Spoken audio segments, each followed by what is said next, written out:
महादेव तुमसे प्रसन्न हो गए तो तुमको त्रैलोक्य में कोई नहीं मार सकता है।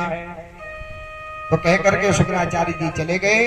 तो इसी मृत संजीवनी जो विद्या है, इस विद्या का जब जब करने लगे तो जब करते करते जब बहुत समय बीत गया, भगवान शंकर प्रसन्न हो गए और प्रसन्न होकर के दधीचि ऋषि के सामने प्रकट हो गए। तन्मनुं सुचिरं जप्त्वा तपासाराध्य शंकरं शिवं संतोषयामास महामृत्युंजयमीशः।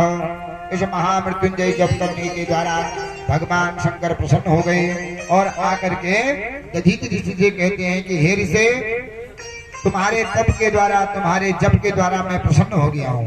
बोलिए आपकी क्या इच्छा है, आपने मेरा यह जप क्यों किया है, क्या वरदान आप चाहते हो, परम ब्रूयात वर मांगो। यह सुन करके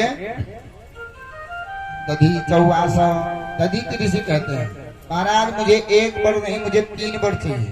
तो क्या 3 वर चाहिए? देव देव महादेव मह्यम देहि वरत्रयम् वज्रास्ति त्वम् अवध्यं त्वम् अदीनत्वं च सर्वतः। महाराज 3 वर मुझे दो अगर प्रसन्न हो। ठीक है, मैंने 3 वर दिए, पर वर तो बताइए। महाराज पहला वज्र है, पहला जो वरदान यह दीजिए कि प्रजा अस्तित्वम, मेरी जो अस्थियां हैं, जो हड्डी है, वो वज्र के समान हो जाए।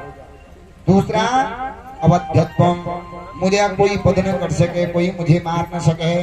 और तीसरा अधीनत्वम, मैं कभी भी दीन नहीं हूँ, अधीन रहूं, किसी के शरण में जाने की जरूरत मुझे नहीं है, जो आएगा मेरी शरण में आएगा। दीन कहते हैं ना, दीन ही न दीनो ये तो अधीन हो, मैं कभी दीन नहीं हूँ महाराज, सदा मैं संपन्न रहूं, कोई किसी से मुझे भय न लगे, किसी के हाथ से मैं मरूं नहीं, और मेरी हड्डियों में ऐसी शक्ति आ जाए वज्र के समान कि वज्र भी मुझे कुछ न कर सके। तो भगवान शंकर ने वरदान दिया और जाकर के वरदान देकर के भगवान शंकर चले गए। अब जब यह शरीर वज्रमय हो गया है, वरदान प्राप्त हो गया है, तो जिस शुभ नाम के राजा ने इनको मारा था, उसी शुभ नाम के राजा के वहां चले गए और जाकर के शुभ से कह रहे, तू मुझे क्या मारेगा, तूने मुझे मारा, तू क्या समझ रहा है, तूने अपने कर्म के द्वारा मुझे मार दिया है, पर मैंने अपने जप के प्रभाव से, तप के प्रभाव से त्रिलोक को जीत लिया है। अब मैं अवध्य हो गया हूँ, मुझे कोई नहीं मार सकता है। दोनों में भयंकर युद्ध हुआ। वज्र क्या शुभ लाकर वज्र से मारता है, तो दधीचि तो वज्र के द्वारा भी शरीर में कुछ नहीं होता है।